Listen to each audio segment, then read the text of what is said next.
welcome to part 5. In this one we do the electronics. So this is a solderless kit, and indeed all the little wires have these kind of little plastic key things on them, and you just slot them together, including the ground connector. So you don't solder anything. So that's quite nice. While we're doing the pre-intro, what do I think of these pickups? As you'll hear when I do like the testing, the bridge pickup is really pokey. Obviously with a Tele, you want a really pokey, bright bridge pickup. That's why the Tele's like such a awesome instrument. I mean, it's super bright. This one, you wouldn't really say it's a sort of subtle pickup. But then with an overdrive and distortion, it sounds all right. It does sound all right, But also by having that being really pokey, that sort of middle position when you got both pickups on is nice, because it's a lot brighter than that front pickup, which isn't dull. And yeah, the front pickup it's fine. I would say it's fine. It's not amazing. It's like Seymour Duncan. It ain't. They obviously in these kits they bundle in. Well, I'm not saying the cheapest pickups they can get, but they're not named pickups. But the fact they're solderless means someone like me that hates I hate soldering. It's because I'm crap at soldering, so I hate it. I'm working on another guitar next door, which I did have to solder a Strat. I know I bought a pre-wired harness, those the grounding to solder and the connector switch to solder up. Nightmare, like 2 hours. I missed some of the England game. In fact, I missed England's first goal because of soldering. That's how much. I mean, yeah, that's why I hate soldering, because I miss the England games. Anyway, yeah, the electronics. As I say, yeah, solderless. Happy days. Great. All right. Cheers.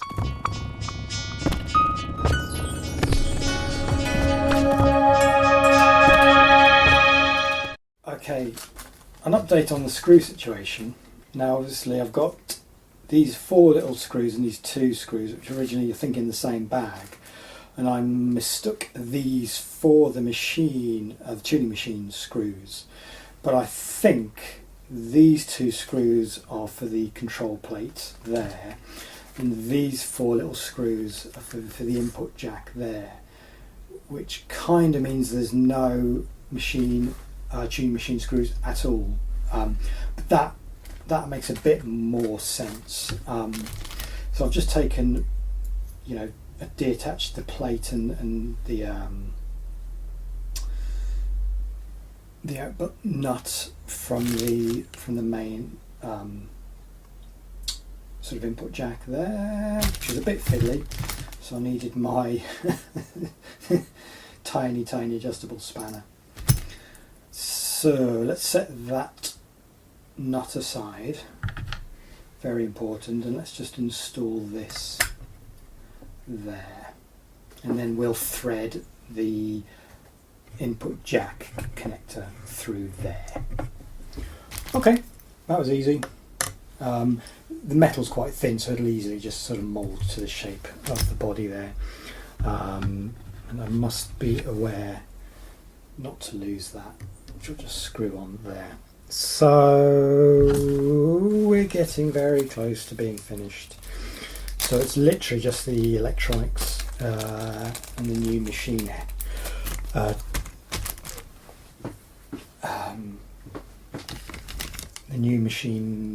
the new tuning machines. The question is, do I mount it conventionally Tele way or the unconventional way? I think it probably is fine in terms of length of wires, but I guess because this is my first real build, I'll do it in a conventional way. Clip all these together, thread that through. See, so this all pretty much has to happen all at the same time, right? So obviously I could thread that through and then put the nut on here, but then that's just kind of hanging out. So let's set aside an hour tonight to finish that off. All right then, moment of truth, let's do some testing here. So last night I just connected up the electronics. It was like a 10-second job. It was literally things slot together like kind of Lego. Electronics Lego. And then I also just put the input jack in, just a little bit fiddly, so it's sort of like, you know, sort of keep the jack in place with your finger, and then get the little washer, or the nut, sorry, on the output jack. So I've got my little amp, my little Yamaha. So let's turn it up. Front pickups selected on the selector switch. Volumes up, tones up. Ho, ho, ho! Success. And nothing at the back pickup because the selector switch is in the neck position. Both pickups on. Yes. Yes. Woohoo! And finally, bridge position. Nothing in the neck. Ooh, that's pokey. I can. So happy days, happy days. The electronics is working. So for the electronics, there's one more bit I need to do. Just need to do the grounding to the plate. Screw that on. The tuning machines arrived today. Replacement ones.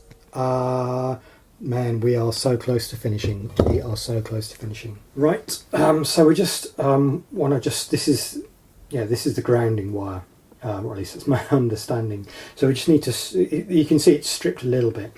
So I'm just going to strip a bit more off with these guys, wire strippers. These wire strippers I've had like since I was 16. I rarely use them, but you know, when one is 16 years old, one likes to mess around with old Walkmans and stuff. There we go.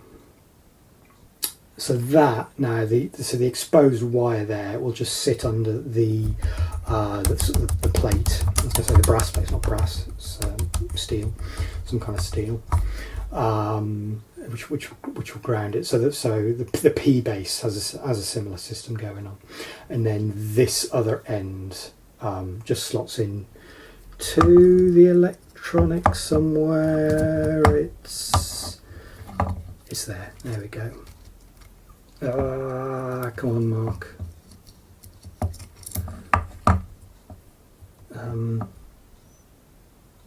And this, I mean, this is just, I don't know.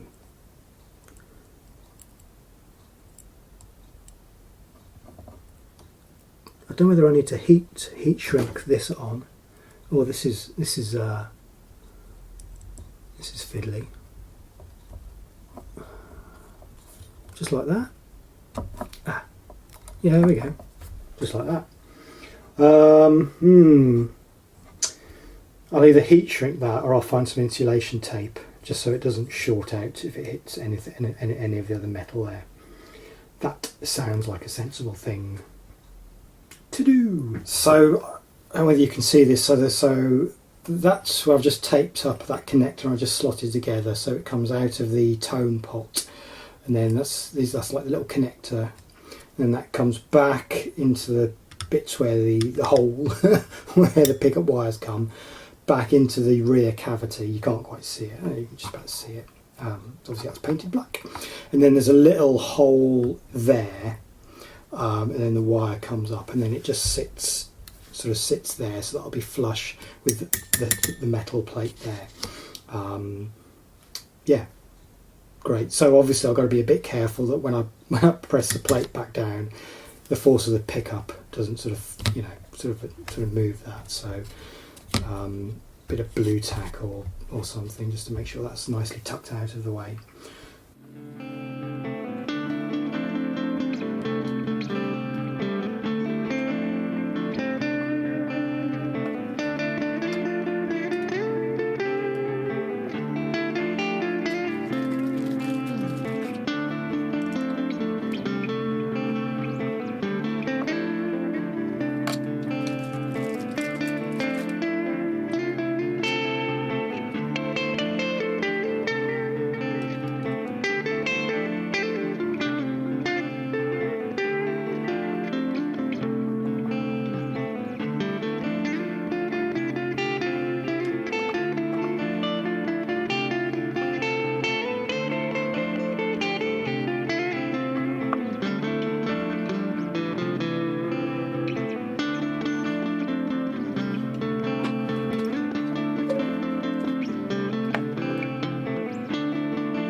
So I'm having some difficulty getting this in and lining up the holes to then fit around here. It's just so as you can see, I think I'm going to have to do like a reverse.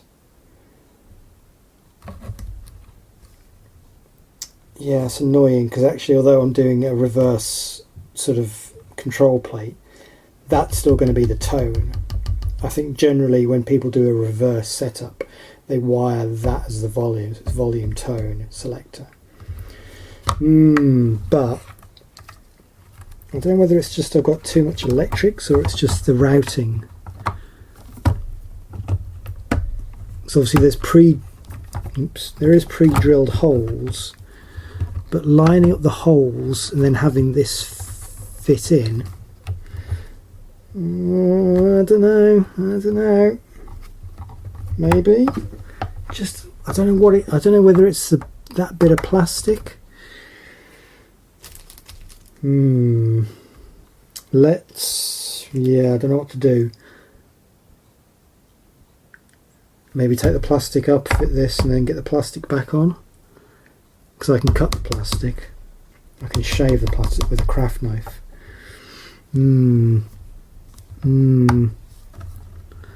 Well, that's maybe just sheer brute force. Let's try the sheer brute force approach.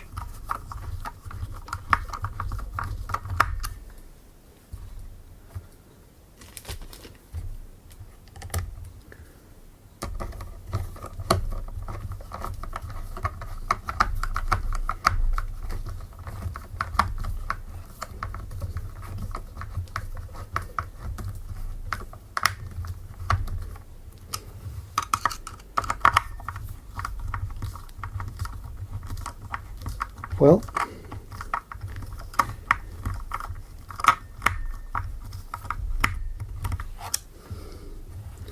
the sheer brute force approach works after a fashion.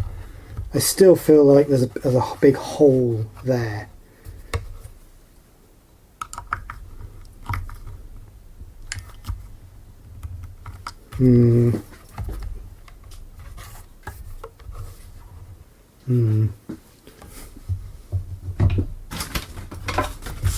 I don't know.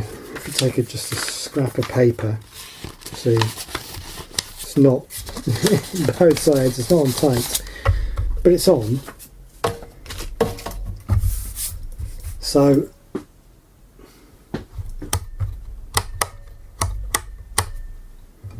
it is sort of finished apart from the tuning machines. Let's test the electronics again.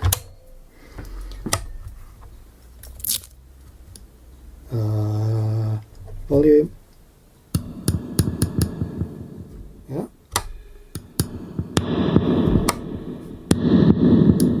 Yeah. Let's assume this is the volume. Look at that.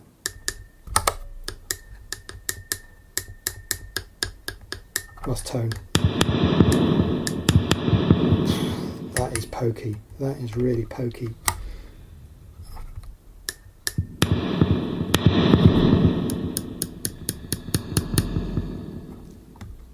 Well,